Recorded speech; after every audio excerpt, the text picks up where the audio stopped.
People say the Peter Pan's flight ride at Disney is all about the flying, but I don't think it is. To me, it's about seeing all the little intricate details of the areas below and imagining what could be going on there. I learned that from my best friend Mark. He's the kind of person you could forget was in the room until he dropped something. A quiet guy with bad posture and a comma-shaped birthmark on his left cheek. He always rubs it when he talks as if he's trying to block it. He never makes eye contact for very long, and he's the sort of friend who follows along with plans instead of making them. However, when it comes to Disney, he takes the lead. Him and I went on a whim one time with leftover passes from his cousin, who was a cast member.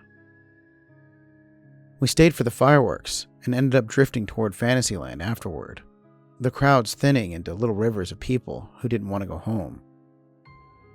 We saw Peter Pan's flight up ahead, glowing gold. He said it was his favorite ride of all time, and I hadn't been on it since I was like 5. So we decided to do it. After waiting in a pretty painful line, we stepped into one of the little flying boats. The bar came down and the ride brought us into the first scene, which was the nursery. Then the windows opened and London spread out beneath us. That perfect toy city glow. The Thames shining like tinfoil.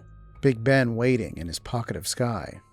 We were pretty much silent for the whole ride, until we arrived at the pirate ship scene, where Captain Hook is doing a split between the jaws of the crocodile. Mark had said this was his favorite scene, so I paid particular attention to it. When we were passing the ship, he leaned over the lap bar and squinted like he was looking at something very intently. He whispered something I couldn't catch, then sat back, his hands gripping the edge of the ship until his knuckles turned white. When we rolled into the unload area, he didn't move. The lap bar lifted and he kept staring at the floor, eyes flicking as if the ride hadn't ended. In fact, the cast member had to ask him to get off. "Did you see that guy at the back of the pirate ship?" He asked after a few moments of staring. I hadn't.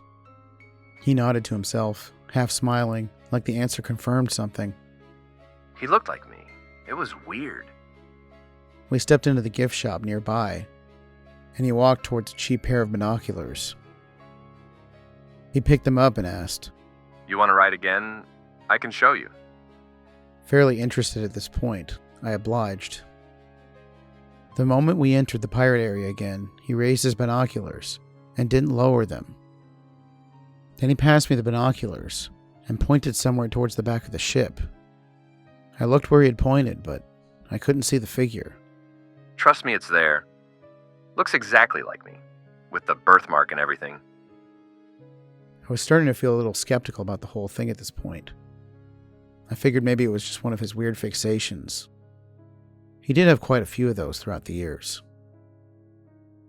We ended up finishing the scene out and I never saw it, but he told me about it the whole way home.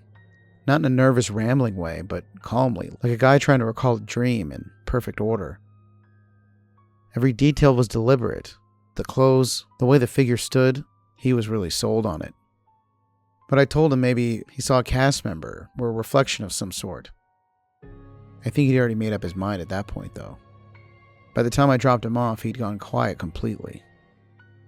A few days passed before he brought it up again. We were hanging out at his parents' house, half watching a movie, when he said out of nowhere, "You know, I keep thinking about how it stood. "How what stood?" The figure on the ship. He looked relaxed and confident. Like someone who knows they're being watched and doesn't care." I tried to laugh it off because I was surprised he was still thinking about it. He didn't appreciate that. Over the next week, Mark started to really change. Subtle things at first. He stopped slouching. He started speaking slower, choosing words like he was editing himself in real time. When we met for coffee, he was wearing a collared shirt instead of his usual faded tee. He told me he'd been back to the park again on his own. I asked if he'd seen the figure this time. Yes. He's closer to the railing now, and was looking up at the ride vehicle. That was all he said. He didn't elaborate. A few days later, he said he wanted to go back after the park closed. Said there was a way to slip in from behind the attraction. He actually had a whole plan written out and everything. I wished he was joking, but knew that he wasn't. And that if I didn't go, he would do it alone. Something about that thought unsettled me more than the idea of getting kicked out of Disney, so I went with him. After spending a few hours in the park during the day, we slipped into the Utilidor's entrance, near the ride, and waited until the park cleared out. Then we headed into the building through a service door. Mark had a map of the attraction he'd downloaded and was following to a T. The hallway inside was narrow, lined with pipes and cables. Fluorescents buzzing weakly above us. Eventually the hall opened into a cavernous room that smelled faintly of dust and fiberglass. The pirate ship scene. From this angle it looked strange, unfinished. The figures were frozen in place, lit by the glow of stray bulbs. Hook's sword hovered mid-swing, the crocodile's teeth dull and motionless, making it all seem much eerier. Mark climbed up onto the deck, which I felt was kind of dangerous, and didn't want to follow. When he got up there, I could still see his head slightly, and his expression soften. He stood there like he'd found what he was looking for. Then there was a noise, the sharp click of a radio. Maintenance, is that you? Mark didn't move. I whispered his name, but he didn't react. The voice came again, firmer this time. Hello? Anyone there? I barked for him to get down, but he only turned his head slightly, like he wasn't listening. His eyes were fixed on the spot beside him on the deck, an empty patch of railing where the light didn't reach. That's when the flashlight beam cut through the dark. Hey, you're not supposed to be here. I ran. I don't even remember choosing to. My body just went. I ducked behind a curtain of wiring and slipped through the service door we'd come in through.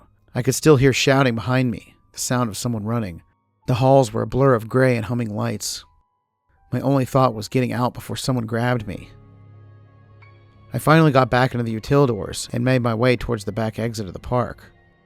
It was colder down there. Pipes hissed overhead. I followed the signs that pointed toward the exit, half running, half stumbling, until I got to a quiet service road behind the park. I stood there for a long time, shaking, waiting for Mark to follow, but he didn't.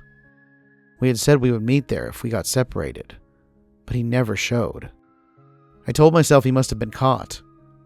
Maybe security had taken him to an office and gotten the police involved. I kept my phone on all night, waiting for a call that never came. By morning, I started to think maybe he'd just gone home. But when I stopped by his house later that day, his car was still missing. His blinds were open and lights shut off. Later, after contacting the authorities, they said that no one had been arrested by that name. Same with Disney Park security. He had just simply vanished. For the next few days, I tried not to think about it, but obviously couldn't get it out of my head. The next week, I went back to the park. The part when the pirate ship scene came into view, my stomach tightened. There was a figure this time. I could see it clearly, standing up on the deck as I drifted past. The face was half in shadow, but the birthmark on its cheek made chills run down my spine. It was the Mark figure, just as he'd described it. I couldn't believe I hadn't seen it before.